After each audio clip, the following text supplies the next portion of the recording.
아침쌤의 에듀체리 채널에 오신 것을 환영합니다. 벤자민 프랭클린이 암기는 학습의 시작이자 완성이다라고 말했습니다. 오늘은 많은 학생들이 간과하기 쉬운 영어 공부의 시작과 끝, 즉 영어 공부의 왕도에 대해서 말씀드리려고 해요. 여러분이 아무리 화려한 디지털 플랫폼을 활용하고 AI 튜터와 실전 회화를 연습하더라도 뇌 속에 어휘와 문법 패턴이 단단히 박혀있지 않다면 그 도구들은 그저 껍데기에 불과합니다. 영어 공부에서 가장 중요한 것은 뭘까요? 네, 바로 암기입니다.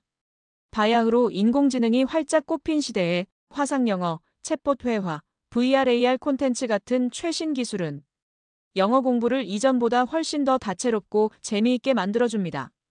이제 우리는 마음만 먹으면 원어민 화자와 시간과 장소의 제약 없이 쉽게 소통하며 영어 공부를 할 수 있습니다. 심지어 우리가 말하는 대화의 잘못된 오류, 단어, 문법적 실수 등을 인공지능이 다 분석해주기도 합니다.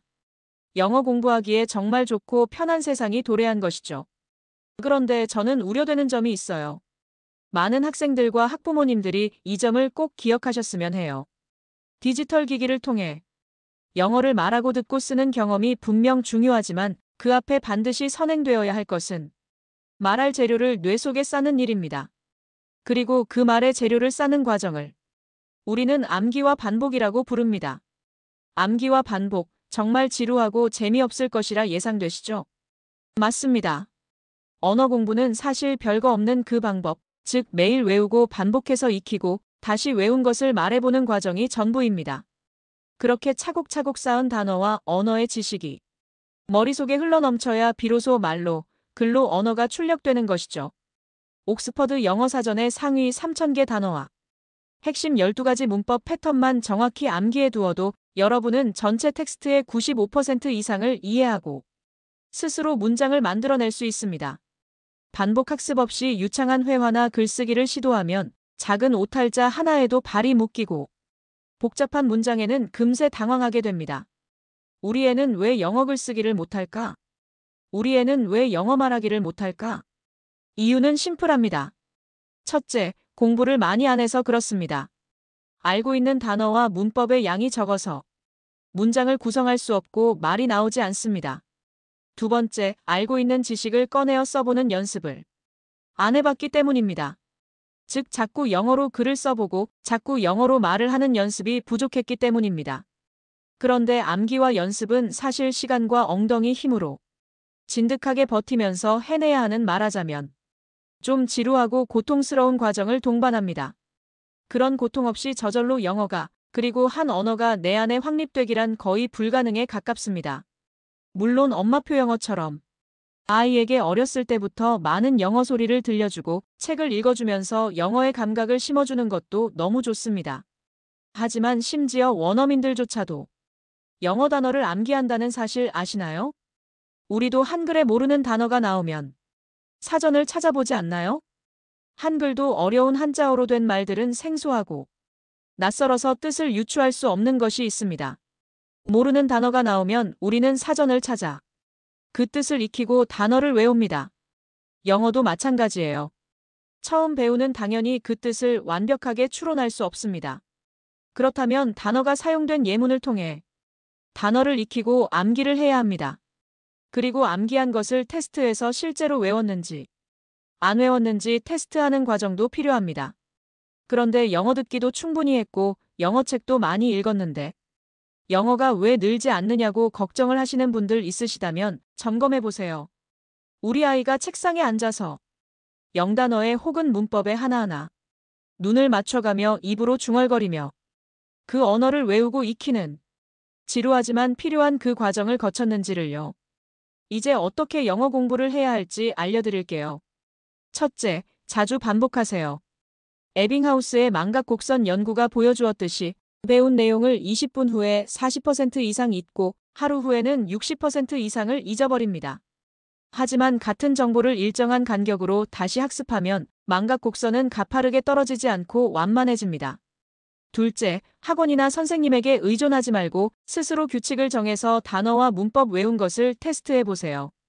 공책을 펼쳐서 외운 것을 적어보거나 책을 덮거나 손으로 뜻을 가리고 외운 것을 말해보세요. 우리는 흔히 단어장 앞에 앉아 수동적으로 단어를 읽고 외우려 합니다. 그러나 정말 기억에 남는 것은 책을 덮고 머릿속에서 그 정보를 꺼내 입으로 설명하거나 노트에 직접 적어보는 경험입니다. 여러분 스스로에게 질문해 보십시오. 이 단어는 무슨 뜻이었지? 이 문법 패턴은 어떻게 쓰지? 스스로 답을 찾아내며 적어보는 순간 여러분은 이미 그 정보를 깊이 인출한 것이고 그 과정이 곧 학습의 강력한 토대가 됩니다. 셋째, 의미연상 암기법을 활용하세요. 단순히 뜻만 아는 암기는 오히려 기억의 저편으로 흘러가기 쉽습니다. 단어 하나를 외울 때 우리는 그 단어의 어원과 예문, 동의어 반의어까지 한 세트로 묶어 학습해야 합니다. 넷째, 스토리텔링 암기입니다. 암기한 어휘와 패턴은 맥락 속에서 진정한 힘을 발휘합니다. 짧은 이야기나 예문을 스스로 만들어 보십시오. 배운 단어를 엮어 34문장의 이야기를 만들면 여러분의 뇌는 그 전체 맥락을 하나의 덩어리로 인식하며 기억합니다.